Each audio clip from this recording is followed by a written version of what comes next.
Okay, let's get started. So super excited to welcome YC today. YC or Yong Cheng is a senior staff software engineer at Xendit. Xendit is a payments company primarily serving Indonesia, facilitating these B2B transactions in Indonesia, but also expanding across Southeast Asia. And Yong Cheng or YC is based in Singapore, actually leading an engineering team within Xendit, but also one of the core members of the Singapore team. And yeah, so Xendit is doing really well, and they're hiring a lot of people. And so hopefully some of us get a chance to work with Xendit. I think it's a great company. And that. Before joining Xendit, YC was a senior software engineer at Skyscanner. So most of us might have used or at least seen Skyscanner in terms of booking flights. And there he worked on some data analytics tools for the company. Prior to that, YC actually had a few startup experiences. I'll let him elaborate on those in hospitality, and I think there's some other educational coding experiences that YC has had prior to Skyscanner and during that time at Skyscanner. YC studied CS, computer science. It was computer science, right, YC? It's called ISTD in SUTD. ISTD. Okay. Yeah, it's similar to CS. Yeah. Yeah, information systems at SUTD, one of the top CS schools. And so hopefully, a lot of the people that we've been meeting in the past RA Q&A so far have been also from boot camps or self-learning, not as many university CS graduates yet. And so hopefully YC can give us more of a perspective of what industry is like from a CS grad perspective and how industry looks on bootcamp grads also and the bootcamp ecosystem when thinking about hiring software engineers. Great. I think I think I introduced the batches and the students a little bit to YC earlier, so we have a bit of context. I think we'll let YC take it away from here. Okay, so hi everyone. This is YC. I've been a software engineer since I think about started in 2012, 2013 when I first started coding. I started off with Ruby and Rails, trying to develop a mobile app application. That time there was this thing called Ionic, and a couple of friends and I kind of came up with this idea called Colab, which is social learning for kids or like people who are still in school. And then, not sure if you've heard of this idea called Snap Ask or this startup called Snap Ask, but it's pretty similar. Like someone snaps a photo of a question they're working with, and then you rely on the community to help to answer the question, to learn where we're going wrong, or how to answer the question better. So that sort of started my journey in software engineering. I didn't know how to code that time, but then there were a lot of tutorials available online. During uni or before uni? This is during uni. So wow. Okay. Actually it's just before uni started. Yeah, so I didn't really have a coding background before then. And I think I was lucky because Ruby on Rails was pretty popular at the time, and a lot of people were coming up with tutorials. And I just relied on those tutorials, bashed something up together, make it work, and we managed to get some funding. Eventually, the idea didn't really take off due to the business there was no product market fit for this idea. We couldn't really find a feasible business plan. But that was a really, really good experience for me to understand how like writing code can help you build things. And I really enjoyed the process. And that made me decide to choose like CS as my major. So in SUTD is like in your first year, you don't really need to choose a focus, or like we call it a pillar. Only after your first year, then you can choose like whether you want to do like mechanical engineering, electrical engineering, or like computer science. So that like knowing that I can build something with just a laptop and like a mobile app that I can put in people's hands, that really interested me. It made me curious about what I can build, what more I can build. And from there, I started to intern in Tinkerbox. It's a Ruby and Rails consultancy. And then also Started my own little gig as well to kind of work on other people's problems, especially startups. So kind of like a software consultancy with my brother. And then like Kyron mentioned, like there's this startup called Kodomo, where we try to impart design innovation thinking and coding skills, essentially like learning how to make things for kids. Right now, I'm out of the company, but they're still focusing on doing card games, board games that have an emphasis on coding or security. And it's mainly aiming not just kids, but also adults to teach all these really useful concepts. So yeah, after graduation, went to Skyscanner to work. That was sort of my first official company doing software engineering after graduation. Yeah, after graduating. Was there about 4 years, and then finally ended up right now in Xendit. Yeah, where I'm working on payments. Very different from travel, but I think that's kind of the good thing about being a software engineer. You can sort of pick your problem and dive deep into it. Yeah, that's kind of like my coding or like my software engineering journey so far. Yeah, I'm open to see what kind of questions you guys have and how I can help you. Yeah. Perfect.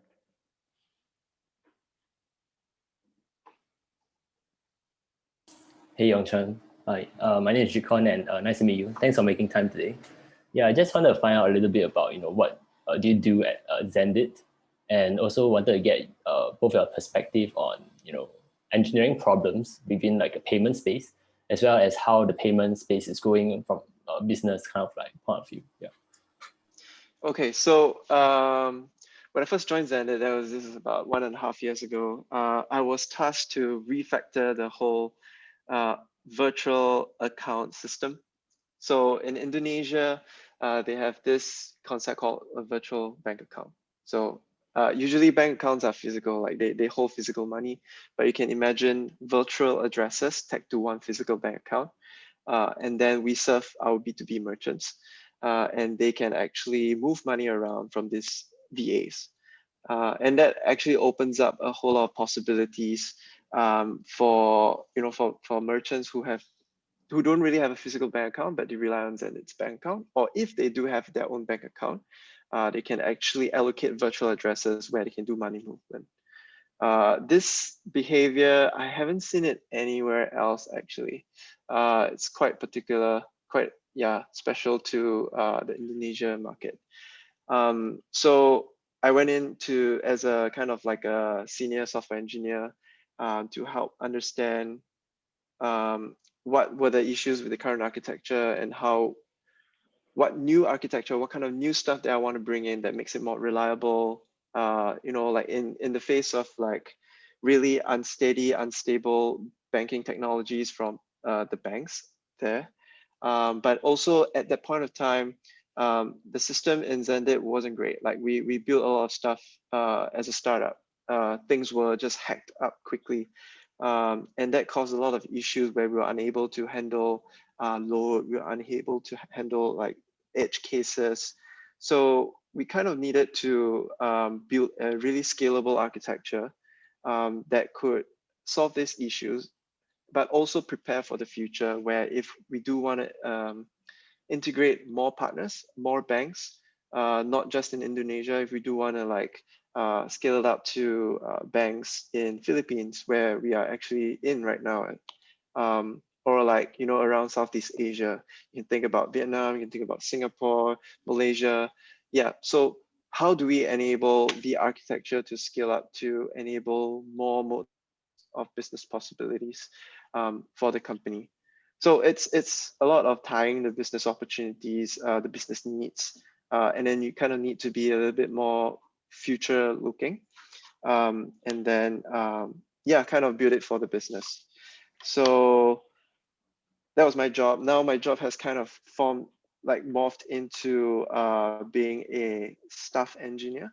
So kind of like a staff engineer is like to be kind of a consultant to teams and to take care of the technical quality of multiple teams. So VA is just one product of a money in team. We have other money in teams such as retail outlets, which is like over the counter. If you go to 7-Eleven, you can actually sort of like put money into, yeah, or you can pay, sorry, you can pay for like something that you bought online, or you can use credit cards, or you can use digital wallets. So all these are examples of money in teams. And yeah, so how do I make sure that we have a good technical health of the services that we own, the code base that we own? And again, it's the same problem. It's like, how do you ensure that there's scalability, that we plan for it? And then there's a lot of things that happen in the workplace. Like there's a lot of priorities. Some is quite short term. You know, you have to solve for a problem for a big customer, and you want to get that customer on board. Sometimes you want to solve for long-term issues, and you know, like it's a lot of things happening at the same time. So kind of like we need to be able to look for short-term gains, but also for long-term wins. So it's kind of like, yeah, I think when you start off as a software engineer, maybe all you start off thinking is, you know, how do I deliver something? How do I make sure that things work? But then as you mature, you realize that, yeah, the business needs are important. And then you need to think really, really far ahead, like years ahead, on how to like make sure that the business or what you build can grow with the business. Yeah. So fintech wise is a very, very fast moving industry. There is a lot of development in the fintech area in Indonesia. It is almost akin to China. Can say 10 years ago when WeChat just came out, and then people just started transacting money using WeChat. And then WeChat is now super app, right? Like there's so many, like just by building the digital infrastructure for payments, you can actually enable a lot of things. So in Indonesia, like one recent trend is there are a lot of companies that focus on lending. So one is P2P lending, the other is there is this company called BukuWarung and BukuKas that actually enables small-time merchants to be to use their accounting software, and then from there the company will understand their credibility, and then they will be able to loan them some money for their business. So like tons and tons of transactions go through these companies. And we Xendit kind of grow along with the wave of these startups that rely on our digital infrastructure. So payment is great because you build the very foundational layer of what enables these companies, and then you grow with them. But obviously, like there will be a lot of competition. We are against giants such as I think there's Midtrans. I think it's owned by Grab or Gojek. Yeah, and a couple of others. So, but because it is fast moving, there is a lot of opportunities. Very exciting, and we just entered Philippines as a market. I think at the end of last year, and then we are seeing quite a lot of traction over there. But I can imagine it scaling to other countries easily. Yep. Thanks a lot, YC. Yep. Thanks. Toh Yong Cheng. This is Alvin from Batch 1. I'm just curious to know what made you decide to switch from a kind of like a retail, not retail, more of like a Skyscanner, what do you call this kind of industry? Travel. Okay, yeah. So what made you decide on the switch from the travel industry to like the fintech industry, and how difficult was it? What was the process like?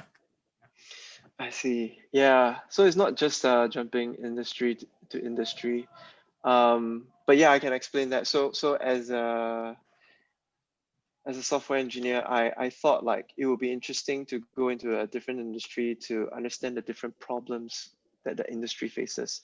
So fintech, I think it's definitely trending. I always see a lot of news You know, like there are like startups that really grow really quickly. And then you think about Stripe, you think about how Braintree got acquired by PayPal last time. And there's a lot of movement in that area. And I kind of was interested in e-commerce. So I was also a little bit exposed to like all this payment gateway platforms. So it wasn't tough to decide that I want to move to a different industry. I think it was tougher that Skyscanner was a really good place to work in. So in the travel industry, like Skyscanner was really it's one place that I really learned a lot from the senior engineers. Like I had a really good mentor who held the highest position, engineer position in Skyscanner. And he gave me a lot of advice, guidance. And it was a place that I could really decide what I want to do, what I want to learn. And there were like opportunities for me to excel in. So what I did there was more on kind of building data products for the travel partners. The travel partners are like your Expedia or your airlines, like your SIA, helping them to make decisions better on Skyscanner. So Skyscanner is kind of like a search engine for flights, right? But then we help them to understand, how much are you being clicked on Skyscanner? How do you compare? How does your prices compare to the other competitors? And then we help them to make these data-driven decisions. And if we could reduce that latency of us informing them to seconds, right, in the region of seconds, then they are able to make these decisions faster. And then that helps them to capture the market, capture the customers more quickly. And I kind of, I think the first 2-3 years, I kind of matured. Like working in a corporate kind of environment is very different from just working on your own project. Like you start to think about working in a team, knowing how to start designing for the team, designing solutions and breaking the stories down for the team to work on. Or like if faced with a problem, how do you come up with the architecture and then like also understand what kind of dependencies that you need. And then the people that you work with, who are the stakeholders, who are the blockers, all this stuff that kind of helped me to grow and to learn about the people side of things in a software engineering job. So that was the first 2 to 3 years. And then I kind of like got better and better. And then the last year I was like I felt a little bit unchallenged, not so challenged. And I think there was also a slowdown in the travel industry. And those were kind of signals for me to look somewhere else. Yeah. But yeah, the thing is that we are really mobile, right? Like we can, being a software engineer means you can really pick your problem that interests you and join those companies. Yep. Thanks a lot for the answer, Yong Cheng. Can you just elaborate a little bit on what skills do you find were transferable? Okay. So definitely coding skills. Like you realize once you read quite a bit of code, it doesn't matter what language you use. So maybe you guys started out with JavaScript, Node.js. I started off more of like Ruby and Rails, but the more you get exposed, you actually don't really need to be stuck to a programming language anymore. Like you just read the code, you sort of understand the syntax, but you will understand what the code's trying to do or trying to achieve. So definitely your understanding in technical code and after that of architecture. And then you kind of build your tool set. Like if you know front end, then you kind of know what kind of practices work for front end, what kind of practices work for back end, what kind of practices work for data engineering. And then knowing those principles, right? Those principles actually you can bring along with you to any tech company. So when I was at Xendit, I essentially felt like the problems were very similar. It framed in a very technical manner. Like what kind of database are you going to use? What kind of framework, like say Node.js Express or is it Python plus AI or HTTP? Is it Java plus Spring? You know, it's very similar. The concepts are very similar. You have a programming language, and then you have a web framework. And if you're doing front end, maybe it's React, maybe it's Vue. They all kind of work similarly. Yeah, and like talking about architecture dependencies, like, oh, you have queuing systems, you use RabbitMQ, do you want to use Amazon SQS? So they are kind of like, okay, I have this problem, and then what kind of tool do I want to use to solve this problem? And the good thing is that we have AWS right now. So a lot of companies are using the cloud services, and they have managed services for databases, for queues, for like commonly faced problems. And then knowing one kind of helps you to already know what other kind of technologies and tooling they're supposed to solve the same problem. You know, you kind of know what they do. There are some differences, but then those differences kind of enables it to solve different set of problems. Yeah, that's how I would say it. Yeah, so very transferable. Unless you say, okay, you're moving from front end to back end, or back end to front end.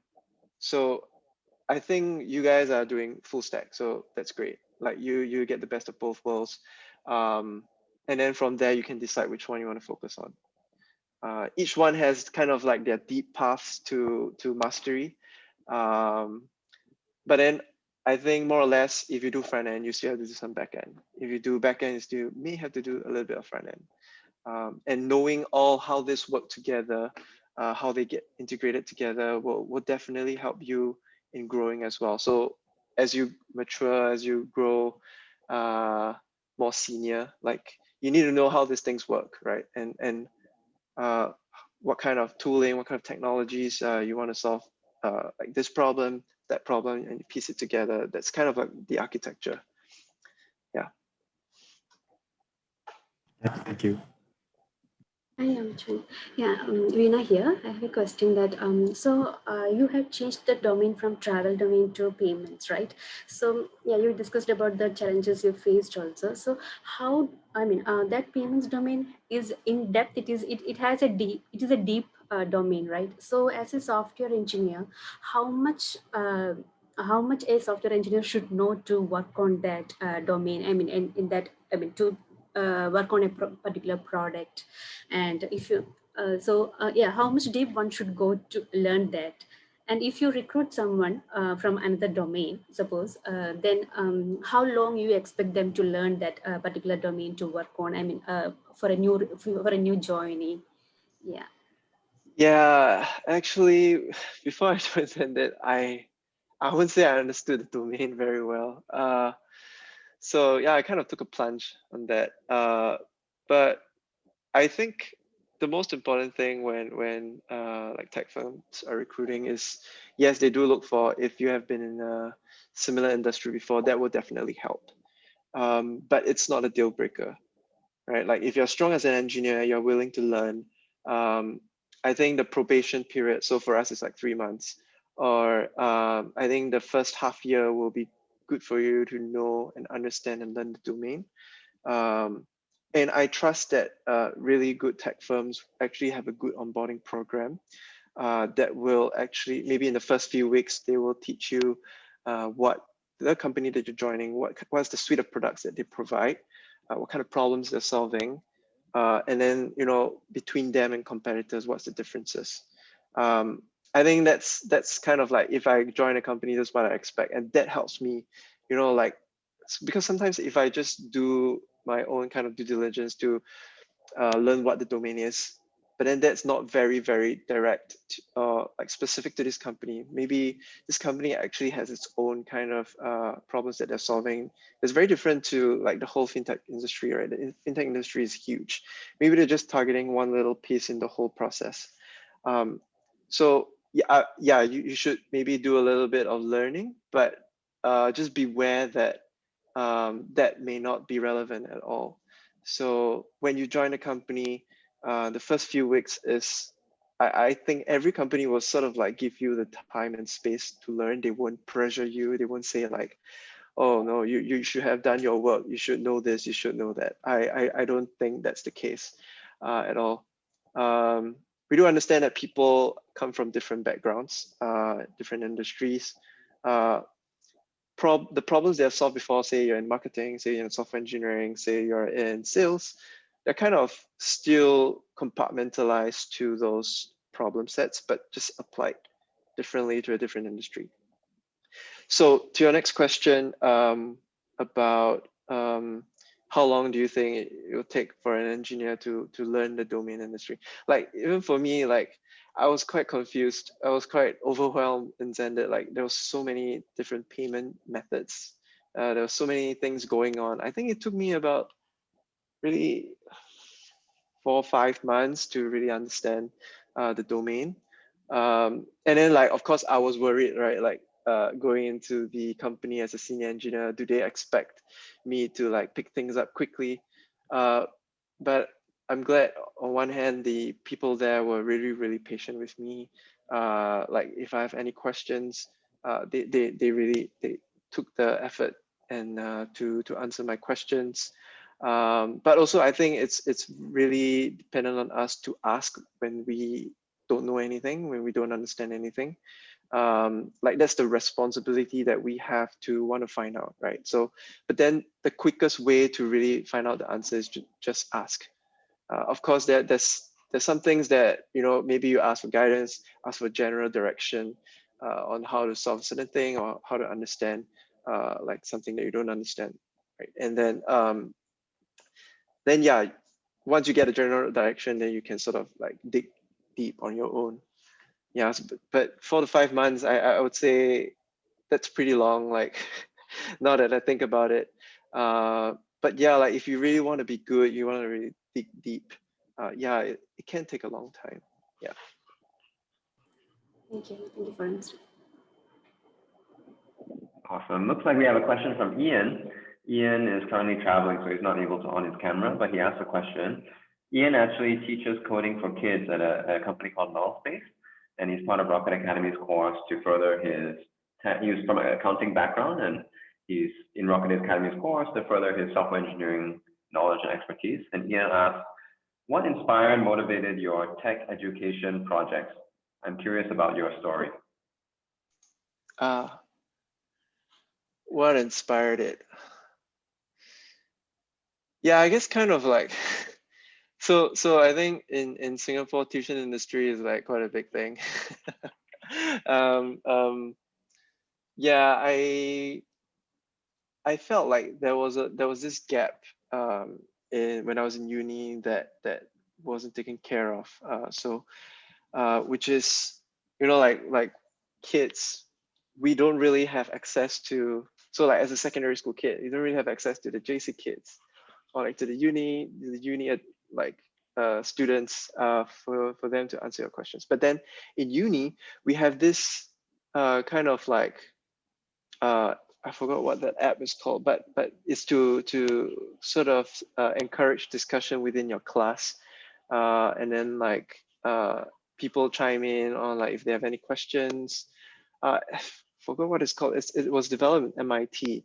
So knowing that there was something for uni students, but then nothing of the sorts for secondary school kids and maybe JC kids or even primary school kids. And then there was this tuition industry, right? That there seemed to be some demand. And then like we could actually like kids don't really need tuition maybe, right? Like you could actually help them to like answer, maybe some of them don't need tuition, they just need some questions to be answered. And that was kind of like how we formulate the problem. Like there was this gap. We think that there was a demand for questions to be answered. And then at the time, mobile apps were on the rise, right? And I think this was almost, oh wow, 9 years ago. Yeah, and then kind of we just took that problem statement.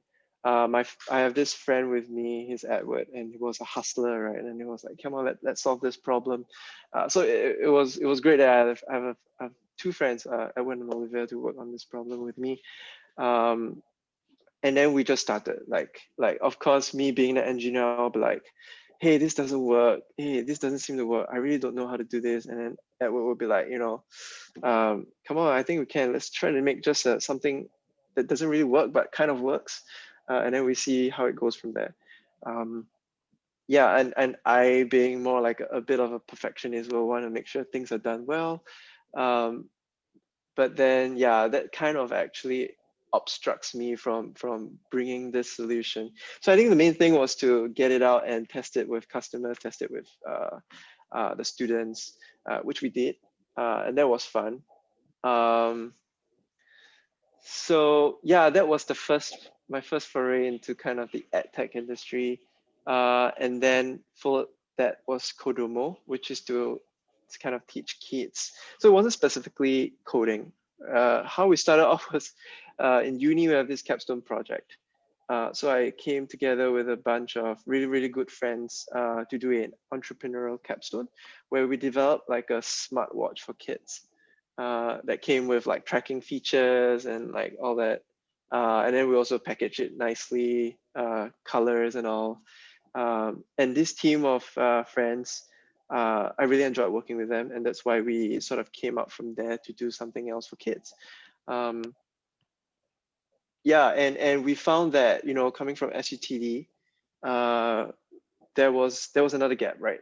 There was that kids in Singapore, we were worried about their education, whether they were getting the right education. We found that what was taught to us in SUTD was to just, like really was about thinking about design, thinking about how to serve customer needs. And then also the engineering element, like how do we just get kids to try to solve problems in a very entrepreneurial way. And so like the whole thing about design thinking in SUTD, we try to cater it for kids. And then that involves also some hard skills like coding, maybe some robotics, teaching them how to build like apps on Scratch, which is this programming language for kids. And then like controlling robots, and yeah, even like helping them to articulate like ideas and express and like to do this in a collaborative manner. And that all helps. So that's what we wanted to impart. And then like that wasn't very scalable because we wanted to maintain the quality of the educators, which was us, 5 of us. And that was tough, right?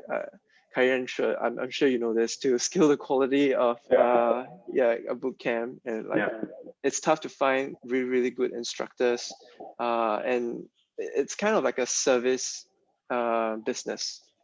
And that was why they ventured into product building, which is card games and board games. And then at that time, I was pretty busy with my career in Skyscanner. And that was why I made the decision to leave as well. I think it was only the right decision to make because I wasn't contributing much by then. Yeah. So I think a lot of it was to really bring all this stuff to kids. Like there are so many good stuff for adults, right? Why can't we make it, work for kids? Like for education, I think it's a matter of getting it to the hands and building the habit. But also like the main problem is that as a business, you need to get the parents involved, you get them to pay. Yeah, there are also restrictions like this. Yeah. Hi, Yong Cheng. Hey. I have a question. My name is Kenry. So one of the questions that I have is, what's your approach to like writing code, or what advice would you like give your former self when writing, like you're starting to write code or look at code, like in terms of how you think? Wow. So like I think just one advice on that is to just make it work first. Because I think, right, like as you start on your kind of software engineering journey, it's if I tell you, okay, you wanna do test-driven development, okay, then you have to think about this problem. You have to like really abstract the problem statement. Okay, I want to create this function that gives me a string format of the time right now.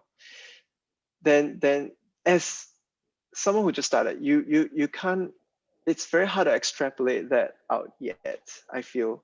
What I would say is, okay, just make it work. And then you refactor from there. So what's already working, then maybe you write tests for that, right? Maybe it's a super long function and that's fine. And then you write a test to kind of make sure that that works. And then from there, you can refactor, like just little bits of code. Just look at how you want to tidy up the code a little bit, just to make sure that it's more readable and it's not that hard. It's just not that long and complicated. Yeah, so I would just say make it work. It doesn't matter. Like, so sometimes a lot of the engineers just get too like brought down by the nitty gritty. But actually, all you need to do is just make sure it works. And then I think you can, and then from there, when you start working with others, you can also understand how different people look at code, what kind of opinions that they have, what kind of practices that sort of ingrained in their coding behavior. Yeah, even for myself right now, like when I see it, when I'm using an unfamiliar programming language, or something that like a problem that I'm not that clear of, I just write the code and see whether it works end to end. Then I come up with a prototype, right? And then I can clean it up from there, still using references of those code that I've written, regardless of how messy it is. Yeah, and then I mean, of course, we do encourage writing tests and all that, because that kind of gives you you put a constraint on what you've written. Make sure that it works as what you've expected to work, and then if you change anything, it should still work according to those testing code that you've written. So yeah, that's kind of like how I write code, and especially if you deal with interviews, right? It's just you got a problem and just make it work, and then like you try to optimize from there. Like you could try to maybe clean it up, or like try to, does it require that loop, or if it doesn't, then how do you want to remove that loop? So I think a lot of the engineering problems also, like like the engineering like work style is that we want to be agile, right? So it's the same principle. Like you just make it work for whatever scope that you need to make it work for. And then yeah, just iterate from there. Don't try to pre-optimize things. Just yeah, solve it first. Yeah. Thank you. Hi, Yong Cheng. I'm Jeremy. Thanks for taking the time to come share with us. I have two questions. One is, I was wondering if you could share more about the onboarding process at Xendit. And the second question being, what are the milestones expected of someone at the end of a junior developer at the end of 3 months? Because I think you said that the probation is 3 months, right? So what are you hoping to see in that person before you decide, hey, this guy is someone we want to confirm? Okay. So for onboarding process, I think the first 2 weeks, HR, before you even enter Xendit, you will actually get access to the HR platform where you get a checklist of things to do and to prepare for. So that includes like maybe installing Slack, making sure that you have an account with us, like email account, and all the administrative stuff. Then when you enter Xendit, the first 2 weeks, there will be sessions held by different representatives of each department, maybe HR to talk about culture, and then you have the product, what products we have, and then also technically what's the kind of architecture like that we have in Xendit. Yeah, and these are sort of like spaced across the whole of the 2 weeks. And then each team will also have their own onboarding process. So it really depends on what team you join. And then they will equip you with all the tools and technologies that you need to work with, the logins, the passwords, making sure that you have access to all our infrastructure stuff. Yeah, that's kind of the onboarding process. I think that will take about 2 to 3 weeks. My team likes to have like a buddy from our team to attach to the new person. And then usually that new guy, sorry, that buddy is the newest on the team as well, because they're fresh from their onboarding experience, and they also have ideas on how to improve it. And then they will like try to improve the whole onboarding process. It's always an iterative process. Like we store that process in a centralized document, and then we kind of add on more to it, and we do iterate on it as well. So yeah, that's a company approach and there's a team approach. So for the question about probation for a junior engineer, what do we expect him? So like in Xendit, we do expect like, okay, if given a task that you are able to deliver it, you are able to write the code, test the code, and deploy the code by yourself. So that's by the end of the 3 months. So that means you are kind of independent, right? Like if you given like a very vague problem statement, okay, not very vague, but for a junior engineer, it could be vague. Then you know what you need to do. You know that you need to write code in the specific area, or like make changes, or like communicate with other teams. Then there's also the other part about knowing how things work in the team that you're working in, that you understand the architecture, you understand how data flows, and then if you understand how to solve issues. So one big part about Xendit is that each team in Xendit, each product team in Xendit are responsible for the issues that the customers face. So for example, if I am in the virtual accounts team, any virtual accounts issues that needs to be escalated, the engineer will go and solve them, right? That's because you put the engineers nearer to the problem, and they'll find ways to automate that problem away, or like to just solve the root cause. So that puts us right there at the problem, and you know, like we see, okay, we actually know how to solve this, and it doesn't go through multiple hurdles before we do understand the problem. So we do expect that from our junior engineers to understand the issue escalation process. And then because we do this rotation as well, issue handling rotation, and that you are confident that you are able to handle it by yourself. So I would say just all in all, it's just you are able to do the work as a junior engineer, which is to pick up tasks from the backlog and to work on them independently, and then to be familiar with how the team operates. Yeah, I think that's the expectation there. It's not like we're asking for like, oh, you have to make changes, you have to write new architectures. Yeah, we don't really expect that. Yeah. Sounds like actually one key thing you need to develop really quickly is independence. Yeah. Yeah. I think, yeah, that's true. That's true. Like I kind of think that we do want to equip the engineer with whatever they need, and then they do have the autonomy to you know, write or like solve problems or whatever problems that they want. Like it's also open for you to like go into another team and like try to solve that problem. Like that's the kind of culture they want to inculcate as well. Like we try to solve problems that are common across multiple teams. Like if you can solve it with something, with a solution that can cater to all these teams, then do it. Like, and then you also get recognized. We do recognize like these efforts as well. Yeah. Thanks for sharing. Hi, Yong Cheng. I have another question. Making the move from Skyscanner to Xendit, were you headhunted, or did you go and seek out like firms to join? And that's the first question. The second question is, if you weren't headhunted, did you ever consider one of the bigger tech firms or the FANGs? If yes, why? If no, why as well? Okay. So I wasn't really looking when I was at the 3+ years mark when I was a Skyscanner. Funny thing is I went to the US on Skyscanner's kind of like work from other countries office program, right? And like I had to pay for my flight ticket, but you could work in the, like I work in the San Francisco office. I visited a friend who was studying in Berkeley.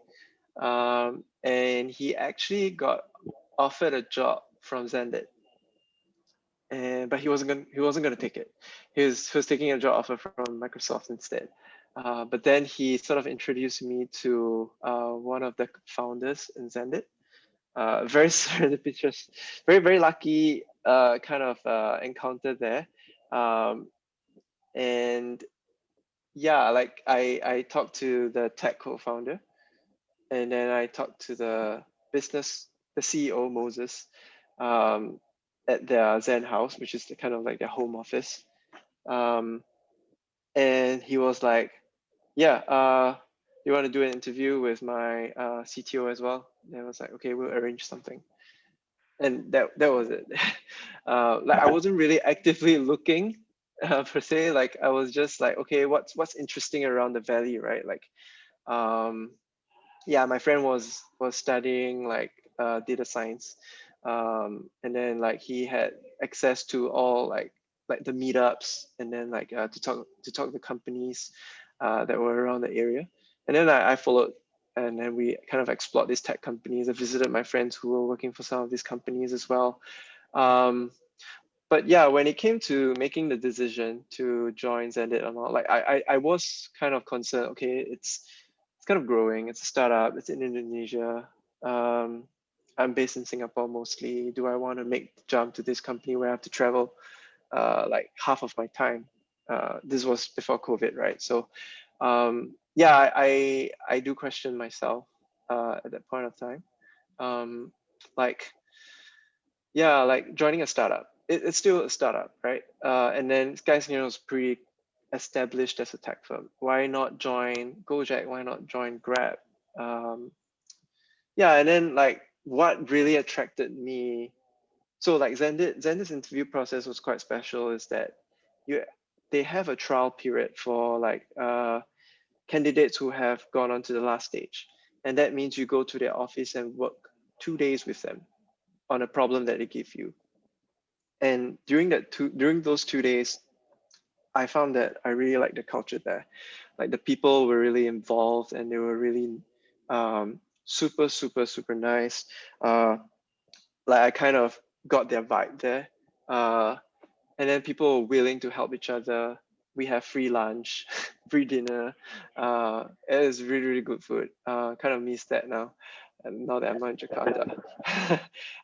Yeah, and I found that I think this is a place where I will enjoy working in, like solving problems together with these people. So like what really stood out was that these people, the Xenditors, were like super passionate about solving problems.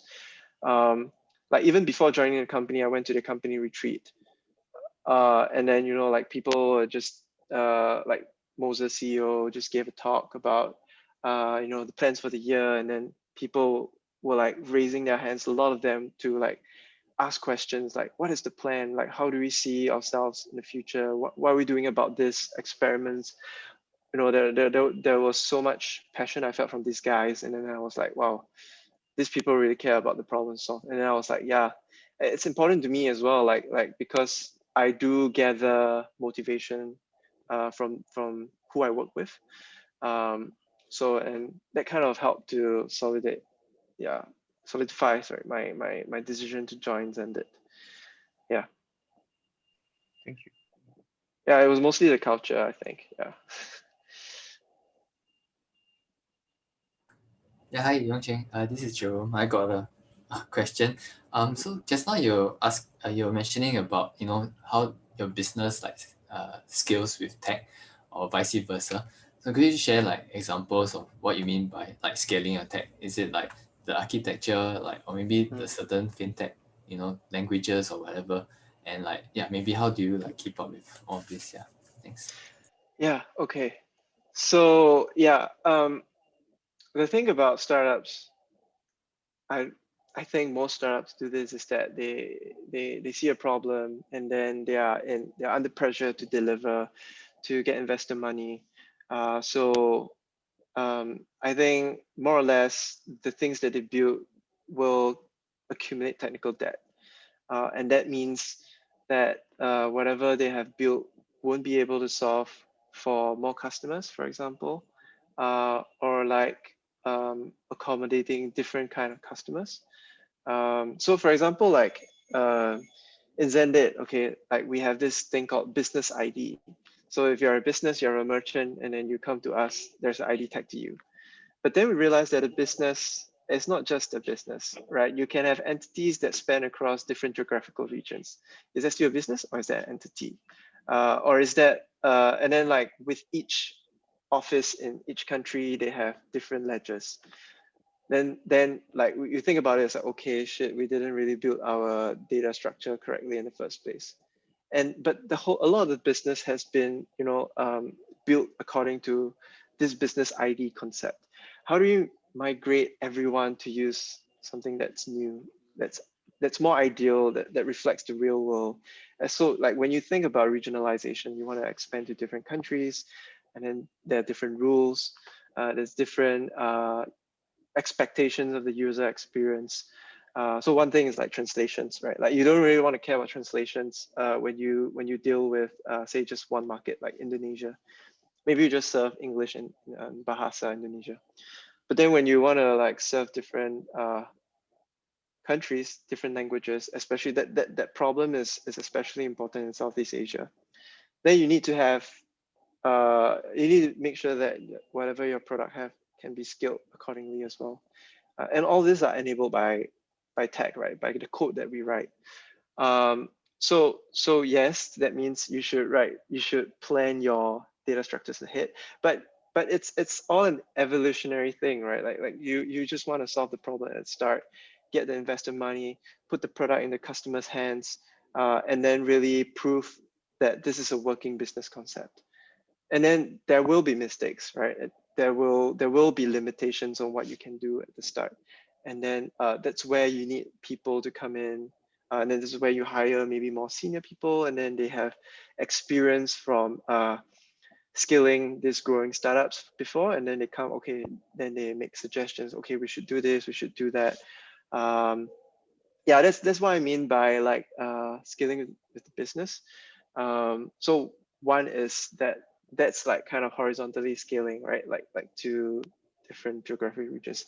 Then vertical scaling is if you want to think about like different products that build on top of each other. So if you build payments, then you want to build maybe an e-commerce store, maybe you want to build like, all that stuff. Then yeah, those kind of stuff, you want to make sure that your whatever is the bottomest part like can handle all that load, all that weight. And things will start getting messier the more people you hire, the more teams that you have, and then they kind of like have a part to play with each other. And then if a service is being used, if some code is being used by 10 teams, and then it starts becoming a bottleneck. And then when that one kind of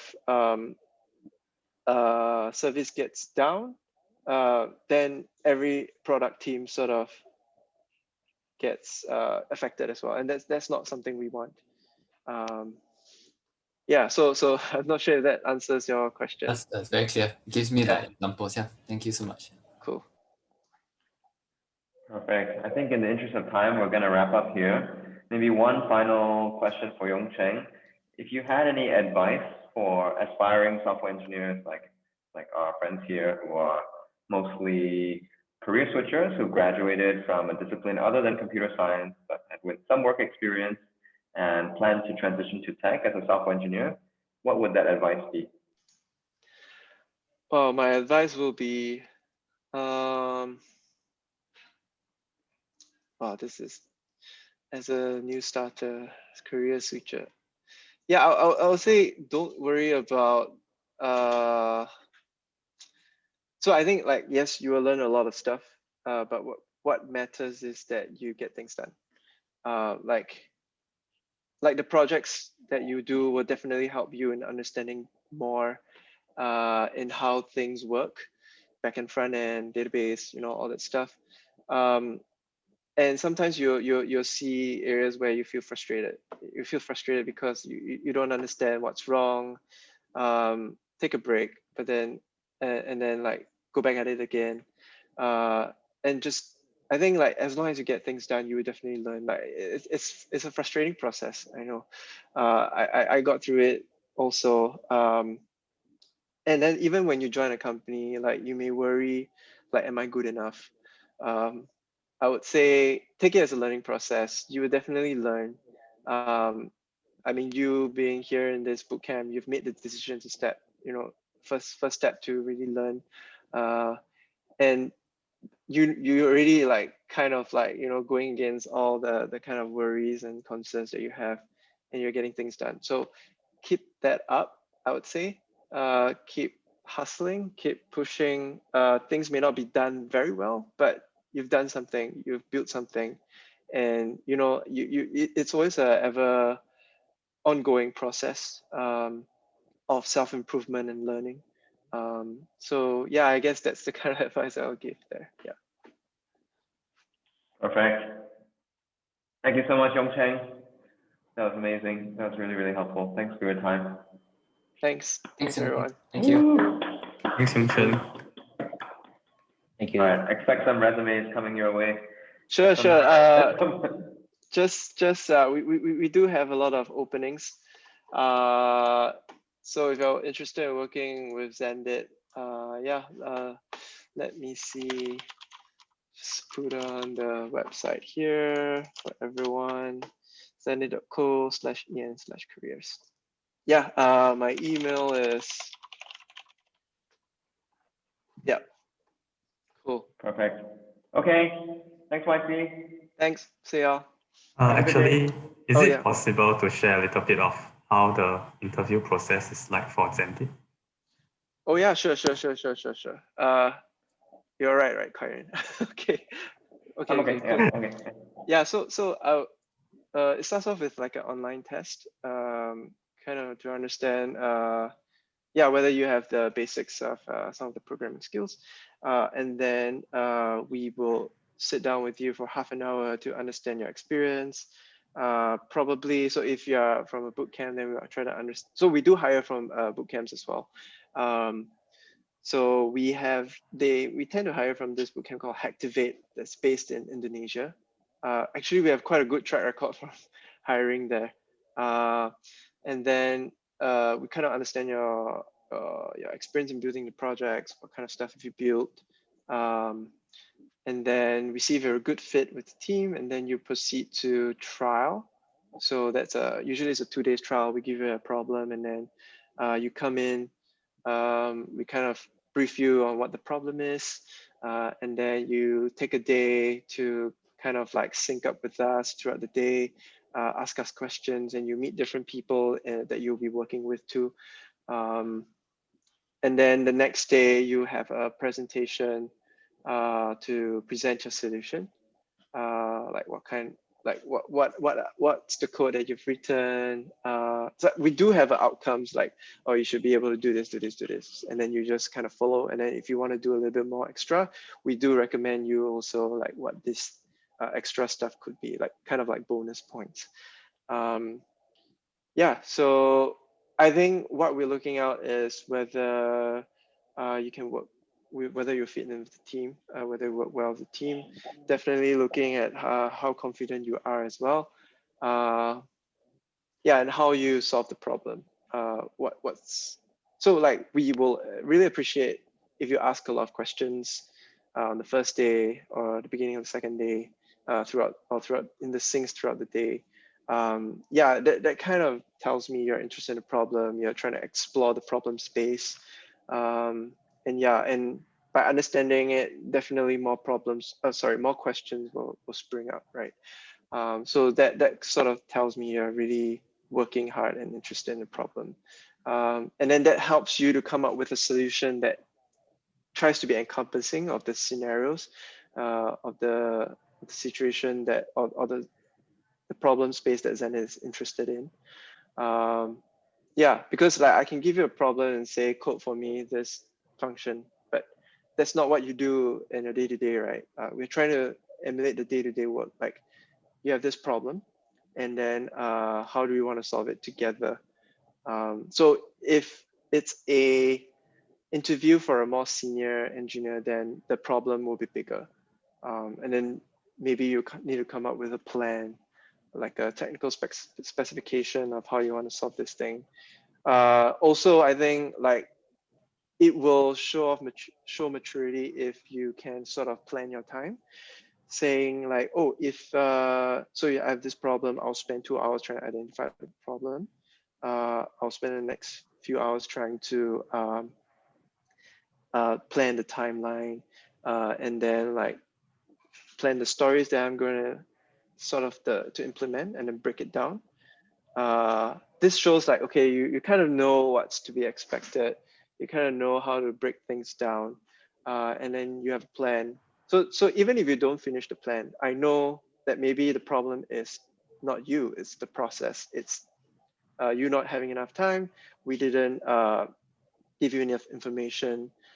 So like if you really break it down, and then yeah, it's just a matter of maybe providing more resources, or like if you had an extra day in your trial, you'll be able to solve this better. And then we know like, okay, you didn't do this, but you planned for this, and then you actually already thought of this scenario. So that gives me an idea that you actually have thought well about the problem space. Yeah. So yeah, it's not just about coding, right? Like it's about understanding the problem and how you want to go at it. Yeah. Thanks for sharing, Yong Chen. Yeah, I think this should apply to any other interviews. I think one kind of tip or advice is that even if you don't pass the interview, what value can you bring to the interviewers? Right? Like one thing that I could think of is that, yeah, you gave me this problem. I kind of explored the problem space. Let me come up with this piece of documentation that helps you solve this problem. So that you don't need to go and like redefine the problem space again. And I hope this can help you with your, whatever we want to do with it. That's kind of like, yeah, like I think it's just showing value that you provide, that regardless of the outcome, that you have this maturity that you're just helping to solve the problem. Yeah. Yeah, and of course, feedback about the interview process, that would be really handy also. Yeah. That was awesome. That was amazing. Thank you so much. Thanks, Karen, for the opportunity as well. Yeah. Okay. All right. See you later. Good luck. Thanks, Good luck, guys. everyone. See ya. Bye. Yeah, thank you.